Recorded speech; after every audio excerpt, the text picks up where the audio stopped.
غلط ہیں وہ غیر جو مسلم ہیں ان کے لیے بھی غلط ہے. بالکل. تو اسی لیے انہوں نے سپورٹ کیا. تو یہ ایک بھائی چارہ ہے, کیونکہ رسول خدا صلی اللہ علیہ وآلہ وسلم نے بھی بھائی چارہ قائم کیا تھا, چاہے وہ مسلم ہے چاہے غیر مسلم ہے, لیکن ہر ایک کی جو جان کی تحفظ ہے اس اسٹیٹ کی ذمہ داری ہے. چاہے کوئی بھی ہے وہ اس کی اسٹیٹ ایک ماں کی طرح ہوتی ہے. تو اگر کورٹ نے یہ فیصلہ صحیح دیا ہے تو بالکل انہوں نے اپنی ذمہ داری نبھائی ہے. انہوں نے ذمہ داری کہاں نبھائی, وہ تو اسے مسترد کر رہے ہیں.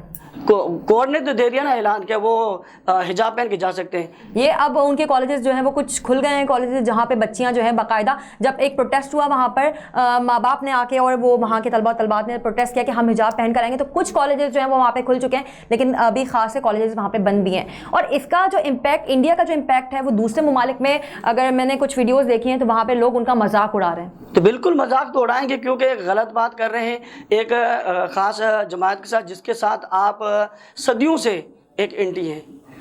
دیکھیں جب پاکستان کی جو تحریک تھی اس سے پہلے تو ہندوستان کو ایک ہی تھی, مسلم اور ہندوستان مل کے اس پہ چل رہے تھے, جس میں ایک غلامی کا جو تھا عذاب اس کو ٹالنے کے لیے غیر جو افریقن تن فرنگی تھے.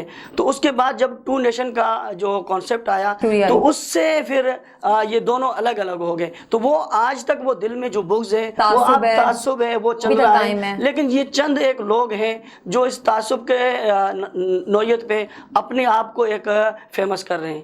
تو یہ تو پورے انڈیا میں جو پڑھے لکھے آج کل تو ایک ایجوکیٹڈ معاشرہ ہے ہر جگہ, تو ہر بندہ ایک جیسا نہیں ہے. لیکن انڈیا کی گورنمنٹ کو ویسے گورنمنٹ میں کیا کرے, اس کی گورنمنٹ کا جو نمائندہ ہے نریندر مودی صاحب, وہ بھی تو ایک ایسا ہی انسان آیا ہے, تو ایسی ہی سیاست کر کے آیا ہے. تو اسی لیے وہ کوئی نہ کوئی ایشوز بنا کے اور مسلمان کو اور عالم اسلام کے لیے وہ ایک بیداری کا باعث بنتے ہیں. تو یہ نیا واقعہ نہیں ہے. حجاب کے لیے جو ہمیں دیا گیا ہے تو یہ تو ایک اس بچے کی ہمت ہے. بالکل ایسا ہی ہے. اب بات کرتے ہیں جی مہنگائی پر. پیٹرولیم مصنوعات کی قیمتوں میں پھر سے مزید جو ہے وہ اضافہ دیکھنے میں آنے والا ہے. وہ یہ کہ جب عالمی منڈی میں جو ہے وہ تیل مصنوعات کی قیمتوں میں اضافہ ہوتا ہے تو اس کا اثر پڑتا ہے ڈائریکٹلی پاکستان پر. اگر ہم شیئر کرتے ہیں آپ سے تو جو عالمی منڈی میں پیٹرول کی قیمت ہے وہ 6.5 روپے لیٹر ہے, اور جو ڈیزل ہے وہ 5 روپے لیٹر بڑھنے کا جو ہے وہ امکان ہے. تو آپ کیا سمجھتے ہیں اس بارے میں؟ ظاہر سی بات ہے جب عالمی منڈی میں اضافہ ہوگا تو آٹومیٹکلی جو ہے وہ پاکستان میں بھی جو ہے وہ پیٹرول مصنوعات کی قیمتوں میں اضافہ دیکھنے میں آئے گا. وجیہ آپ نے وہ کہتے ہیں کہ جلتی پہ تیل ڈال دیا ہے, یہ ایسا سوال ہے کیونکہ مہنگائی جو ہے پیٹرول تو وقفاً جو بڑھ رہا ہے. پاکستان فلاح پارٹی کی جانب سے جو میں بات کر رہا ہوں تو اس پہ کافی ہم نے احتجاج بھی کیا ہے, اور اپنے جو ہے ہمارے جو صدر ہیں پریزیڈنٹ ہیں جناب امانت زیب صاحب, انہوں نے 2-3 جو ہے نا یہ لیٹر خط بھی ہے وہ پریزیڈنٹ پاکستان عمران خان کے نام پہ لکھے ہیں, جس پہ انہوں نے کہا ہے کہ کس حد تک آپ اس معاملات کو اس طرح دیکھیں کہ پاکستان کے عوام کو ریلیف دیا جائے. جہاں عالمی منڈی میں تیل بڑھ رہا ہے وہاں آپ کہہ رہی ہیں کہ 6.5 روپے پیٹرول بڑھ رہا ہے اور ڈیزل جو وہ 5 روپے. تو ہماری جو گورنمنٹ ہے وہ قومی اسمبلی میں 8 روپے بڑھانے کی بحث چل رہی ہے, لیکن یہاں کے ایسا پہلے ہی ہماری جو معیشت ہے وہ ڈاؤن ہے ڈیو ٹو کووڈ. جی ڈیو ٹو کووڈ بھی. ویسے بھی جو ہماری گورنمنٹ ہے جو بھی آئی انہوں نے عوام کے لیے کچھ بھی نہیں کیا. عوام یہی ہے کہ ہر ایک نئے چہرے کے لیے وہ یہی امید رکھ رہی ہے کہ کوئی ایک فرشتہ آ جائے جو ہمارے لیے ایک رحمت کا باعث بن جائے. تو اسی لیے پاکستان فلاح پارٹی کا بھی یہی منشور ہے کہ خود کو بدلو گے تو بدلے گا پاکستان. انسان کو خود بدلنا چاہیے, نہیں کہ چہرے کو چینج کرنا چاہیے. جس طرح دیکھیں کہ آپ کو پہلے پاکستان پیپلز پارٹی آئی تھی, انہوں نے کیا کیا, بار بار وہ اقتدار میں آئی, انہوں نے کچھ نہیں کیا. 14 سال سے حکومت 14 سال سے حکومت سندھ میں تو بالکل ایسے میں کہا کہ ایک مغل دور اور یہ اس طرح کا وہ یہ بڑے بادشاہ تھے, یہ بادشاہیت تھی ان کی, یہاں تو وہ نکل ہی نہیں سکتے. اور میں یہی کہوں گا کہ پاکستان میں ایک سیاست جو ہو رہی ہے وہ یہی ہے کہ ڈیل کے تحت ہو رہی ہے کہ سندھ میں جس کا اکثریت ہے وہ سندھ میں یا پیپلز پارٹی کو دے دیا, اور خیبر پختونخوا میں آپ کو پتہ ہے کہ پہلے پی ٹی آئی کی تھی, اب بھی وہ پی ٹی آئی اس میں آ گئی ہے, اور پی ٹی آئی نے ایک اور اسٹیپ اٹھایا جو